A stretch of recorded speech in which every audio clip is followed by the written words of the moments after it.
যেরূপে রইলে নাম প্রেম উপজয়, তাহার লক্ষণ শ্লোক শোনা স্বরূপ রাম রায়। যেভাবে নাম গ্রহণ করলে নামের ফল প্রেম, যত শ্রুতি শাস্ত্র প্রমাণ দেখো না নামের সমান নেই। নামের রতি হলে প্রেমের উদয়, প্রেমেতে হরিকে পাই। সেই ভগবান শ্রীহরিকে যে প্রাপ্ত হতে হলে পর কিভাবে নাম করতে হবে সেটি বললেন যে দৈন দয়া অন্যমান প্রতিষ্ঠা বর্জন, চারি গুণে গুণী হইয়া করহ কীর্তন। যদি কীর্তন করতে হয় দৈনতা জাগবে। কিরকম দৈনতার গুণ কিরকম বলছেন, বৃক্ষ যেন কাটিলেও কিছু না বলয়। পিনাদেবী শ্লোক করতে গিয়ে বলে দিয়েছেন মহাপ্রভু, বৃক্ষকে আপনি কাটছেন বৈশাখ মাসে সকাল থেকে গিয়ে, কেটে কেটে তার অঙ্গ ক্ষত করে দিচ্ছেন, কিন্তু বেলা 10টার সময় ঘর থেকে যখন টিফিন গেল একটু ছায়ায় বসে তো খাবেন। ওই গাছের ছায়ায় বসছেন, বৃক্ষ বলবে না তুমি সকাল থেকে আমার অঙ্গকে কেটে কেটে এতখানি কেটে ফেলেছো, আমি ছায়া দেবো না? বলবে? বলবে না। আর শুকাইয়া মইলে কারে পানি না মাগয়, বৈশাখ মাসে গ্রীষ্মের দারুণ নিদাগ, সে শুকিয়ে মরে যাবে, তবু সে চিন্তা করবে ভগবান যখন আমাকে বৃক্ষর জন্মদান করেছেন স্রষ্টা রূপে, পালন করার দায়িত্ব তার। আমি আমার জন্য পথিককে কষ্ট দেবো না, বলবো না যে তুমি 2 কলসি জল নিয়ে এসে আমার গোড়ায় দিয়ে দাও।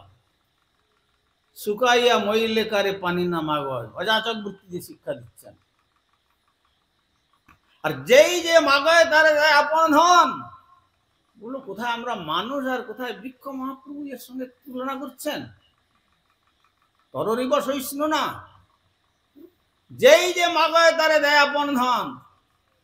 যদি আপনার সকালবেলা ফুলের দরকার হয়, আপনি যাচ্ছেন ফুলটাকে তুলে নিচ্ছেন, সে বাধা দিচ্ছে না। সুন্দর আম ফলেছে অপরেশ বাবু বাড়ির সামনে, আমটা পেকে যাচ্ছে, হয় যদি আপনি আম তুলে নিলেন, আর যদি না তুললেন, কথায় বলে ফল পাকলেই বোটা খসে যায়। যেই পেকে গেল অমনি গাছটা তার তলায় ফলটাকে ফেলে দেয়। কার জন্য? নিজের জন্য। কোন বৃক্ষ তার নিজের গাছের ফলের 1 বিন্দু রস নিজের বৃক্ষ পান করে? এই জন্য তুলসীদাস বললেন, বৃক্ষ কবহু না ফল ভাগ হয়, নদী না সঞ্চয় নীর, পরমারত কি কারণ হি সাধু নে ধরা শরীর। বৃক্ষ নিজের কখনো কোনো জিনিসটা নিজের জন্য ব্যবহার করে না। যেমন নদী খরস্রোতা, কোথায়? গোমুখ, ভাবুন, গঙ্গোত্রী, তারপরে হরিদ্বার, ঋষিকেশ, লজমঞ্জলা, তারপরে উত্তরপ্রদেশ, মধ্যপ্রদেশ, বিহার, পশ্চিমবঙ্গ হয়ে আপনাদের এই গঙ্গা সাগরে এসে মিলিত হয়েছেন। কার জন্য? গঙ্গা নিজের জন্য 1 বিন্দু জল পান করার জন্য না, আমাদের মতো পিপাসার্থ ব্যক্তিগণের তৃষ্ণাবৃত্তির জন্য।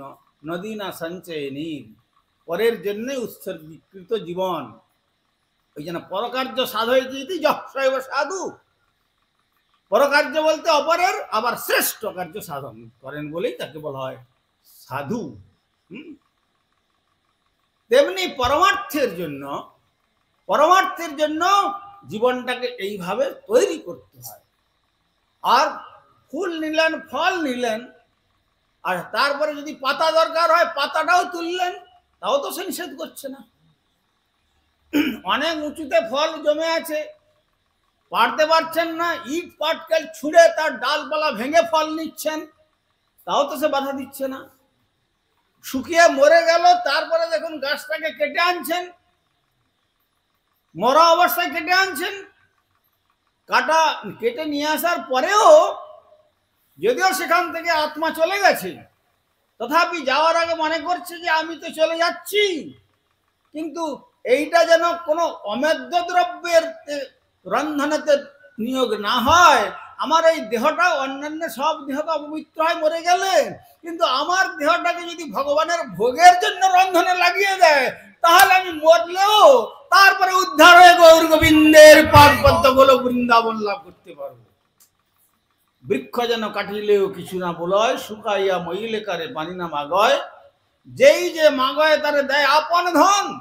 ঘর্ম বৃষ্টি সহে, আমরা বর্ষা হচ্ছে বল ছাতা নিয়ে এসো, থাকতে পারছি না, প্রবল বর্ষণ, সাইক্লোন চলছে, কাউকে বলবে না যে আমাকে সাইক্লোন থেকে একটু রক্ষা করো। আর গ্রীষ্মের দারুণ নিদান, তার জন্য বলবে না আমাকে একটু জল দাও। এইভাবে নির্মল চরিত্র হবে, দৈনতা আর দয়াদ্র অন্তঃকরণ, আর অপরকে মান প্রদান করবে। যদি বলা যায় ও তো আমাকে সম্মান করে না, আমি কেন ওকে সম্মান করব, তখন বলছেন তোমাকে যদি হরিনাম কীর্তন করতে হয় তাহলে অমানিকেও মান দাও। সর্বজীবে জানি কৃষ্ণ অধিষ্ঠান, অমানি মানদ হইয়া লইবে কৃষ্ণ নাম। জীবে সম্মান দিবে জানি কৃষ্ণ অধিষ্ঠান, সমস্ত জীবকে সম্মান দেবে, কেননা তার হৃদয়তে ভগবান আত্মারূপে বিরাজমান।